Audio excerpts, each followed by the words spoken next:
What's up, guys? It's Fernando back with another video. Today we'll be going over the Raw April 6th episode, and boy, it was a banger. WWE got it right with this one. This is how you build up to WrestleMania. This is how you build, you make a show 2 weeks from WrestleMania. This episode was great, so let's get into it. The show started off with a CM Punk promo. He comes marching down the ring like he's got a purpose. Throws the title up in there, sits down, and he goes absolutely nuclear. He classic CM Punk pipe bomb. It was fantastic. He goes off on Roman. He goes off on Pat McAfee. He takes shots at TKO. He goes absolutely off. He calls Roman plastic, boring, manufactured, saying he's safe. That's why they send him on all these talk shows. He goes off on The Rock, saying The Rock was Hollywood. Now he's not anymore. Now he's the board of the directors. He says Roman's getting all these chances over and over again because his cousin's The Rock and he's on the board of directors or whatever. Said Roman's not a champ anymore. That was a long time ago. Goes off on all these Romans, the all-time leading main eventer at WrestleMania, when 8 of them sucked. That's CM Punk's words. He said that. Says Roman controls his family, can't do anything alone. He goes absolutely, he completely buries Roman Reigns. This is what I wanted to see. It started fizzling out, and this is CM Punk. I don't like CM Punk, and he brought it all back to life. This feud is rejuvenized just because of this one promo.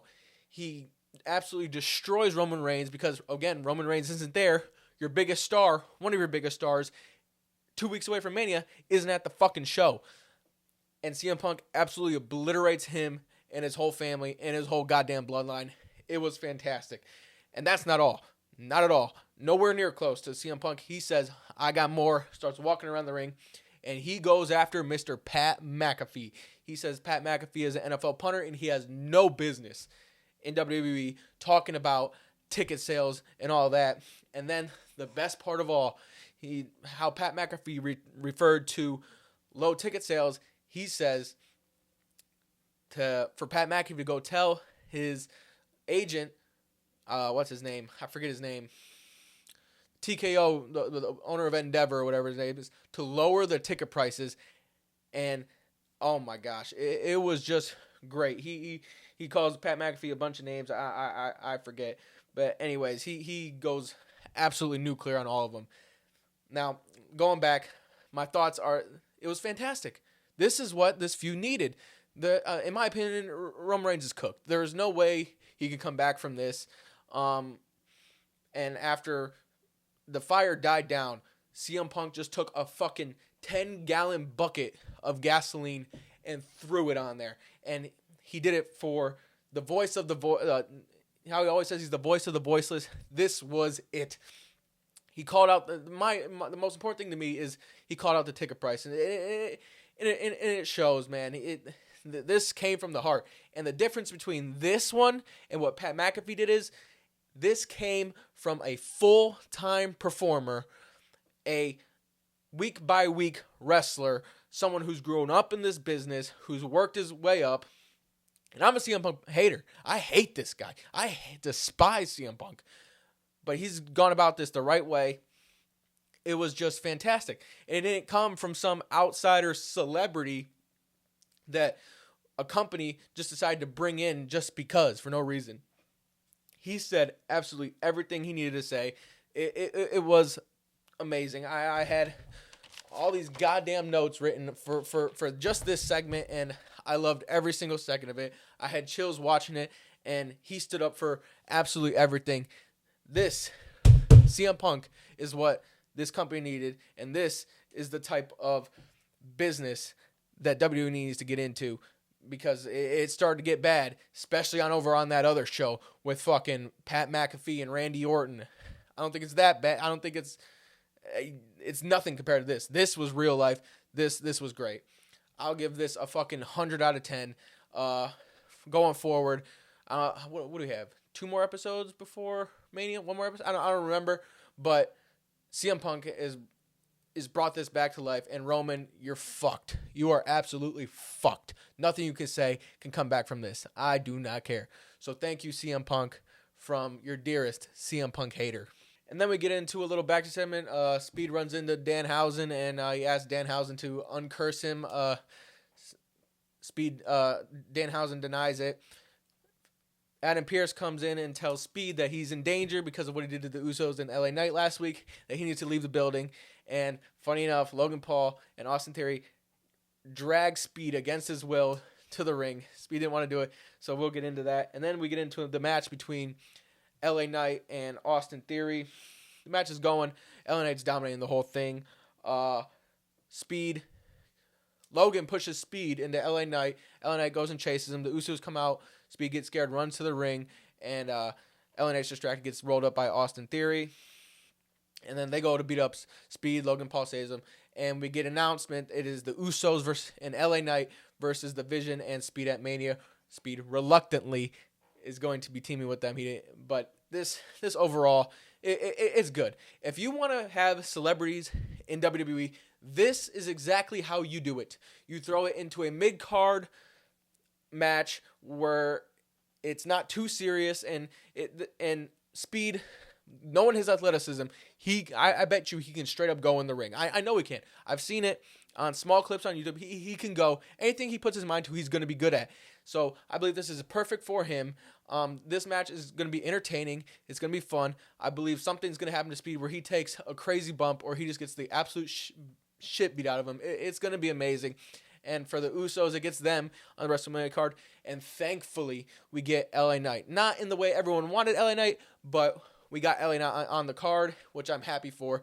This is going to continue for the next couple weeks, and it could be slightly entertaining, especially with the personalities of Logan Paul. Austin Theory fucking sucks. He's irrelevant. You can kick him to the side. But with Logan Paul, Speed, all these personalities, LA Knight, it's gonna be entertaining. Not super serious, obviously celebrity match, but it's going to be entertaining. This also gets a double thumbs up for me. I really like it. And also people don't, but let's get on. Short thing, we had Pat McAfee in the graphic for Randy Orton versus Cody Rhodes. That was fucking stupid. That was the dumbest looking graphic I've ever seen. You have that jackass fucking Pat McAfee in the background for this gigantic match that everyone wanted, and his ugly ass fucking smug is in the background. That was horrendous. And then we get Finn versus JD. This was a scheduled match that actually never ended up happening. JD comes down, Finn's making his entrance, doing his normal thing, and Dirty Dom attacks him from the back. They beat the ever-living shit out of him. They attack him, put a chair on him, and hit him with the chair a few times. Good segment. Again, adding to the feud. I wish they would talk more. But then later on the show, we got a vignette from Finn. And basically he's saying he's going to bring out the side that he thought he would never bring out and that hasn't been seen for a while. And everyone knows what that means. Even hinted of him turning into the demon. Which I know I'm not of the popular opinion with this, but I do not want to see the demon be brought out against Dirty Dominic Mysterio. Now, I get I'm not going to complain, but for me, the demon is for those higher ups, man. If Finn's going to go after a world championship anytime in the future, that needs to be brought out for the demon. When he faces the Roman Reigns, the Seth Rollins, hell, if he ever gets in the ring with like Oba Femi or any of these main eventers, that's where you bring out the demon. Because that's the unstoppable character that Finn has made with the demon. And just to bring it out against Dirty Dom, who's not the most unstoppable, strong-looking character in the world, just doesn't sit right with me. I'm not going to complain because the whole entrance, everything about the demon is just so goddamn cool. I just wish that he would just go in as normal Finn Balor and fight out the match that way, come up with the win, because that's more important to me is he gets that win as normal Finn Balor and that the demon gets saved for possibly an even bigger feud or someone who just looks stronger and it's just more of a main eventer than Dirty Dom. But overall, great segment, good vignette, and it is good to see the demon back. hopefully they bring it back more, and hopefully Finn gets a push after this. As a Finn Balor fan, probably not going to happen, but overall, great. And next we get to a little backstage interview with AJ Lee and Michael Cole. Now this interview was cut short by Becky Lynch. She comes in and interrupts, and she says that AJ Lee quit 10 years ago because she saw Becky Lynch in the backstage area after her match and saw her replacement. So that made AJ Lee leave for 10 years. And then AJ goes on to say that nothing Becky has done would be possible without her, and then hits her with a nice little cheap shot and says that Becky's child's favorite wrestler is AJ Lee. So that was that. That was kind of, this whole thing was a little bit pointless, but good to keep a reminder of this match that's going on. Nothing special, but it's whatever. Then we get a cool little match, Bayley versus Lash Legend. It was good. Lash Legend looked physical. The Bayley Everton, it was a decent match, nothing too special. Lyra Valkyria helps Bayley pick up the win by cheating and causing Bayley to crossbody Lash, getting rolled and pins her 1, 2, 3. But in the middle of the match, Charlexa comes out. They look absolutely horrible. They jump on Nia Jax, and Charlotte Flair hits Nia Jax with the weakest slaps with her hoodie I've ever seen in my entire life. But I'm glad this match had a definitive winner with Bayley pinning Lash. Didn't make Lash look too weak because they cheated, and Lyra looked fine as hell. So this was good too. Liked it. And then we get another interesting segment with Seth Rollins. He says he came back for 2 goals, and that is the World Heavyweight Championship and to destroy the division. But since the division's all destroyed already with the injuries and Logan Paul and Austin Theory taking up with the tag titles, that it's personal now that Gunther aligned himself with Paul Heyman, and then Gunther comes out, attacks. They go back and forth. Gunther ends up leaving, and then meets Paul Heyman backstage. Paul Heyman kind of hints that he's not aligned with Gunther, but ends up shaking his hand.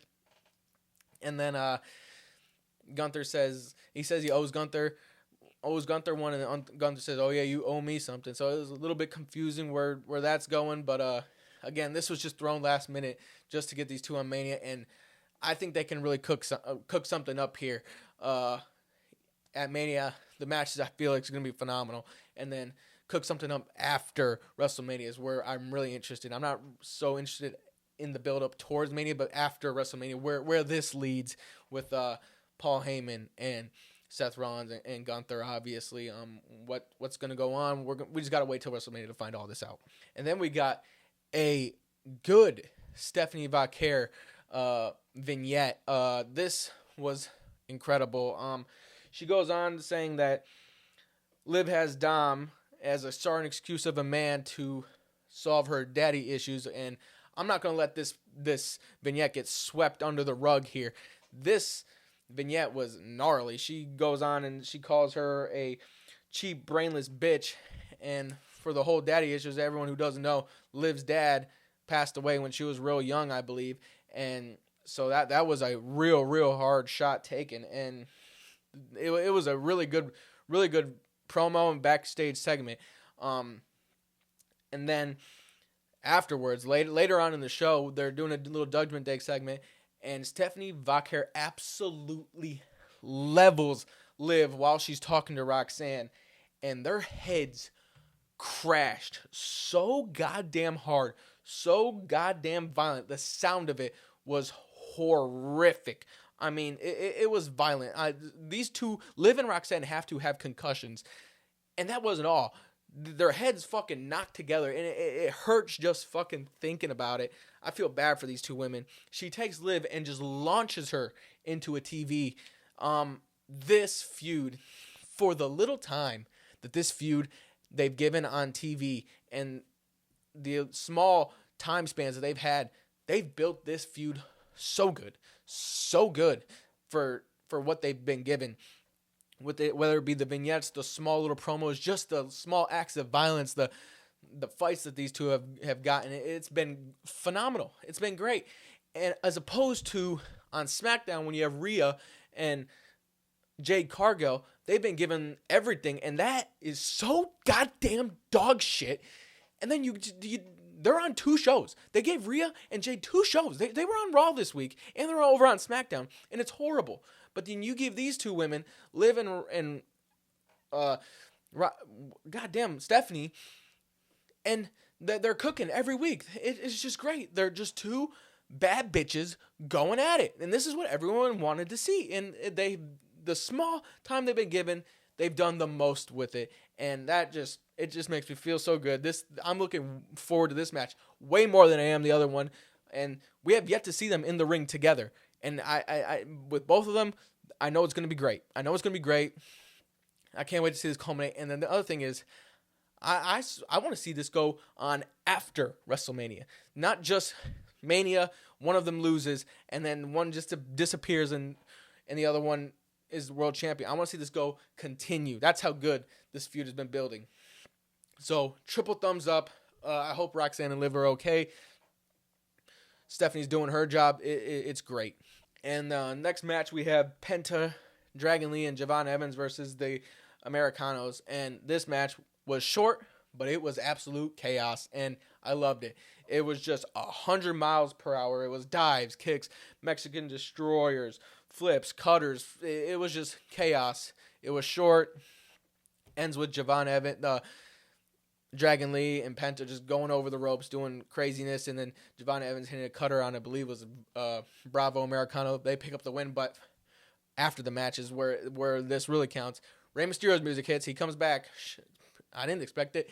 And he comes to the ring, and he announces that Adam Pearce told him that he is now a part of the 6-man ladder match at Mania. And this felt good. This really felt good, man. I really wanted to see Rey on the Mania card, and I believe they found the perfect spot for him. Now, does it make sense? Whatever. I don't care. They found the perfect spot for him. He's older, but he's with a bunch of young guns. So this match is going to be absolute chaos. And all these young guns can take these insane spots, make the match insane. And now you have the big legendary name of Rey Mysterio in this match. And while they're all risking their bodies, he can just sit on the outside, do his 5 moves, get the crowd hype. He's just in there for the big name, and it's going to be great. I love it. I just want to see all this play out at WrestleMania. All the chaos, all these ladders are going to be broken. It's just wonderful. So another double thumbs up, triple thumbs up, 100 out of 10. This announcement was great. I cannot wait for this ladder match at Mania. And then we get to, everybody knows this, my absolute least favorite part of every goddamn night. And that's Rhea Ripley and Jade Cargill. We have Rio versus Michin and B-Fab. Bullshit. EO suicide dives are literal suicidal. That is what I've taken from this. EO rolls up B-Fab, and they beat up EO after the match. Jade Cargill starts beating her with a kendo stick, and B-Fab and Michin are holding Rhea back. Now it's too late for this. It's too late. I don't care. I've lost all interest. And if you're going to be holding someone back while beating up their friend, you got to kill them. You got to absolutely nuke them. You got to do what Gunther did to Jimmy Uso last week. Blood everywhere, and just beat the ever living shit out of. This was corny. This was so stupid. They can't do anything to save this feud. It's done. It's done. It's burned away. It's gone. It's gone with the wind. Just have this match. You know what? Just have the match at Mania. Let's forget about Jade Cargill. I'm done talking about this complete and utter bullshit. Pushing the hell out of this when you have Stephanie Vaquer and Liv Morgan fighting for their lives. This just pisses me off. These two. Not so much Rhea. She's doing whatever she can. She's got the star power. But just Jade Cargill and this whole.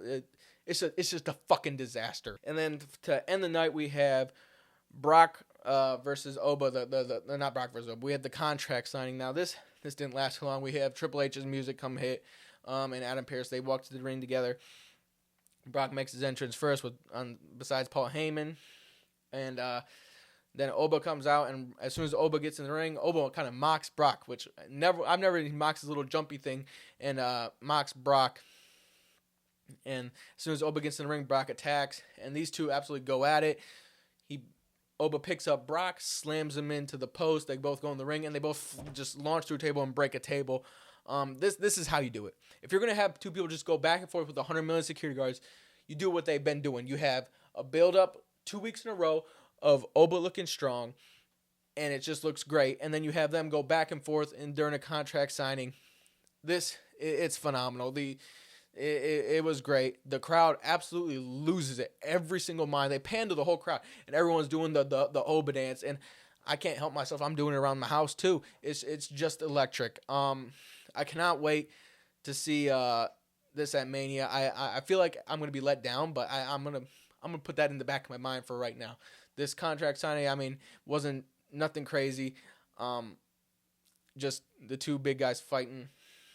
And this is the one very, very, very rare time where I've seen someone fighting Brock Lesnar in this type of scenario where he actually matches the size, the power, the athleticism, the explosivity of that. I don't know if that's a word.